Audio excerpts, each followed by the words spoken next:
안녕하십니까, 노선호입니다. 11월 16일 수요일입니다. 오늘 주식시장 정리해보는 시간을 갖도록 하겠습니다. 오늘 주식시장도 참 변화무쌍했던 하루였습니다. 장중에 여러가지 얘기들이 많이 나오면서 상당히 좀 큰 폭의 하락을 하기도 했었지만, 그러면서 코스피 지수가 1.35%까지 하락을 하기도 했었지만, 그래도 아랫꼬리를 단 채 약보합권까지는 그래도 올라온 채 마감을 해서 좀 다행스럽다, 이렇게 말씀드릴 수가 있겠습니다.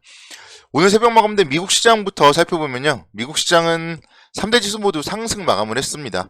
나스닥 지수가 1.45%대 강세를 보였고, S&P 500 지수도 0.8%대, 다우존스 0.1%대 강세를 기록을 했습니다. 낮아진 생산자 물가지수 발표에 상당히 좀 긍정적인 모습으로 출발을 했었는데요. 장중에 러시아의 미사일이 폴란드에 떨어졌다, 이런 뉴스들이 나오면서 급격히 상승폭을 축소하는 그런 모습을 보였습니다. 다행스럽게도 장 막판에 미국 시장도 아랫꼬리를 좀 다는 모습을 보이긴 했지만, 러시아 관련된 좀 미사일과 관련된 불확실성이 이 시장에 좀 있었고, 국내 주시장 같은 경우는 오늘 이제 그런 부분들이 좀 더 반영이 되었다, 이렇게 말씀드릴 수 있겠습니다. 국내 주시장은 오늘 아침에 미국 시장 상승에도 불구하고 0.27% 정도 생각보다 약하게 출발했죠.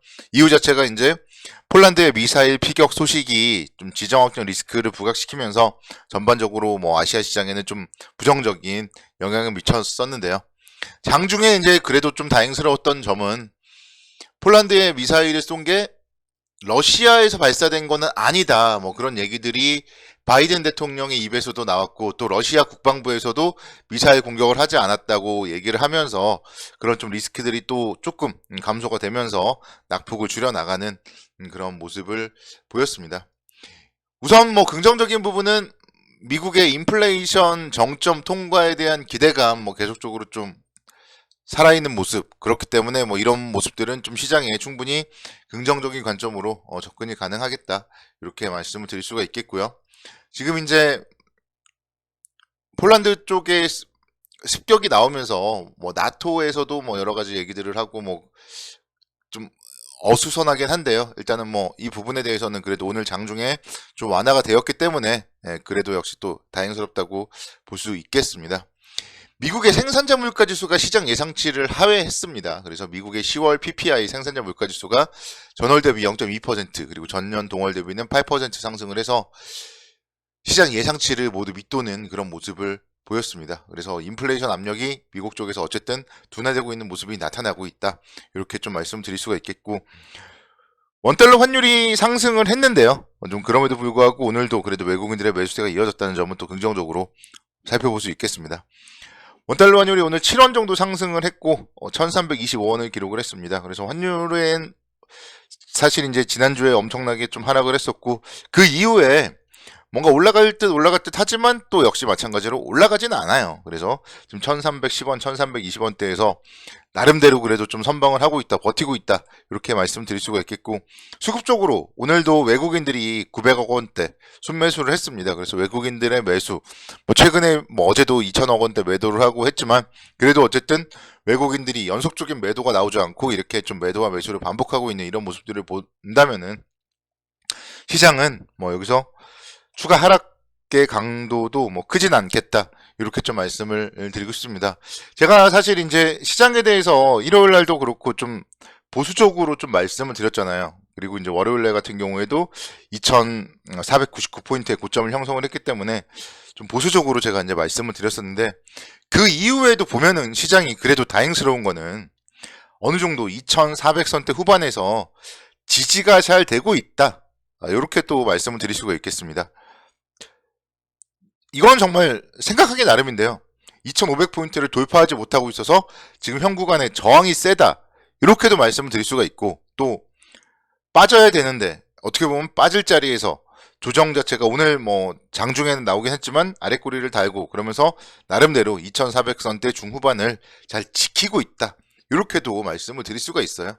그렇기 때문에 지금의 시장에서 일단은 움직임 자체, 빠져야 될 자리에서 또 빠지지 않는 점은 또 긍정적이거든요. 그렇기 때문에 시장은 계속적으로 중장기적인 시각은 그래서 제가 긍정적이라고 말씀드렸잖아요.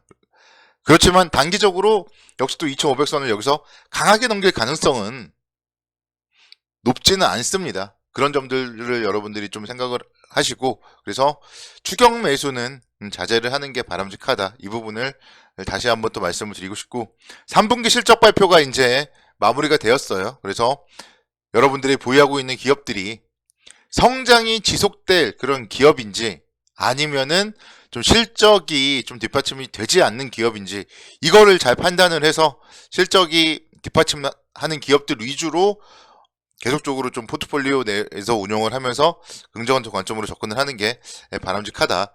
이렇게 말씀을 드릴 수가 있겠습니다. 요즘에 보면은 오늘은 금융주들이 상당히 좋은 모습을 보이기도 했지만, 최근에 2차전지 관련주들도 상당히 좋은 모습을 보여주고 있고요. 그래서 어쨌든 모멘텀이 있는 쪽으로는 계속적으로 긍정적 관점으로 접근이 가능하다. 이렇게 말씀드릴 수가 있겠습니다. 그리고 또 한 가지 좀 주목해 볼 뉴스 중에 하나가요. 워렌 버핏이 TSMC라는 반도체 업종에 투자를 했다는 소식이 들렸어요. 그래서 이제 반도체 같은 경우가 최근에 정말 많이 어려웠지만, 이제 정말 그래도 좀 바닥권이지 않을까, 좀 그런 생각도 해봤습니다. 그래서 워렌 버핏이 매수한 반도체, 우리도 반도체 업종에도 계속적으로 좀 관심을 가져야 된다. 이렇게도 다시 한번 또 말씀을 드리고 싶습니다. 오늘 금융주들이 상당히 좋은 모습을 보였습니다.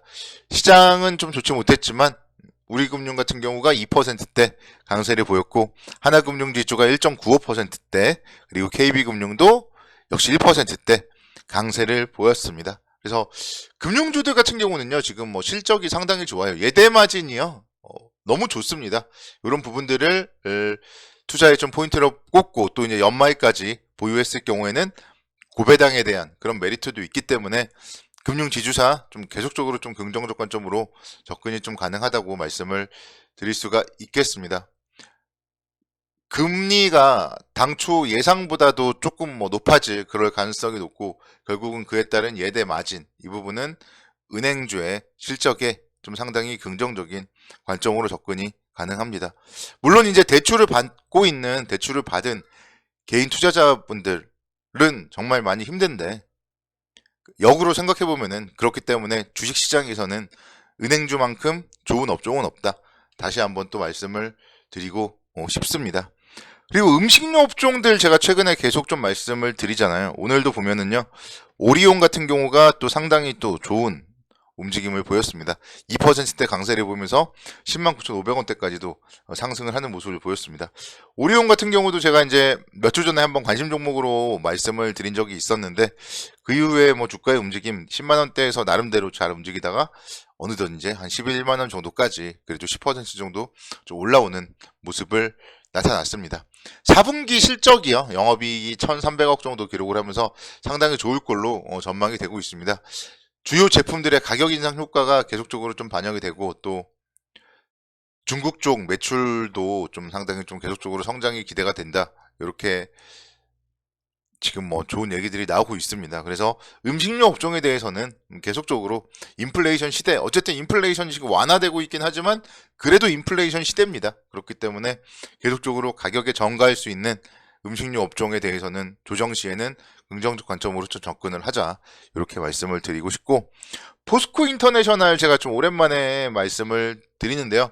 포스코 인터내셔널에 대해서 예전에 제가 이제 자동차 관련된 모멘텀이 있다, 사실 예전에는 미얀마 가스전밖에 없었잖아요. 근데 자동차와 관련된 좀 모멘텀이 있다, 그런 얘기들을 했었는데, 이제 오늘 같은 경우도 종속회사인 포스코 모빌리티 솔루션에서 현대차의 하이브리드 구동 모터 고류 수주를 확정했다, 이런 소식들이 들렸습니다. 그래서 관련된 부분들 생각을 해보면은 포스코 인터내셔널 주가 보시면은 지금 22,000원대 정도 움직임 보여주고 있잖아요. 그리고 이제 11월 달에 한 차례 한번 시세를 줬고, 그 이후에 앙호한 움직임을 보여주고 있습니다. 그래서 여기서 재차 상승을 하면 또 이제 겨울철에 또 추워지고 하면은 가스전에 대한 지분 이런 부분들도 또다시 부각이 될 수도 있고 하기 때문에 충분히 한 27,000원 정도까지는 상승 여력이 있겠다, 이렇게도 생각이 듭니다. 그래서 오늘 포스코 인터내셔널 같은 기업들도 한번 좀 관심 있게 지켜보자, 이렇게 설명을 드릴게요. 손절은 명확하잖아요. 또 21선 깨면은 리스크도 크지 않다, 이렇게도 말씀을 드리고 싶습니다. 내일도 모두 성업 투자 리뷰입니다. 감사합니다.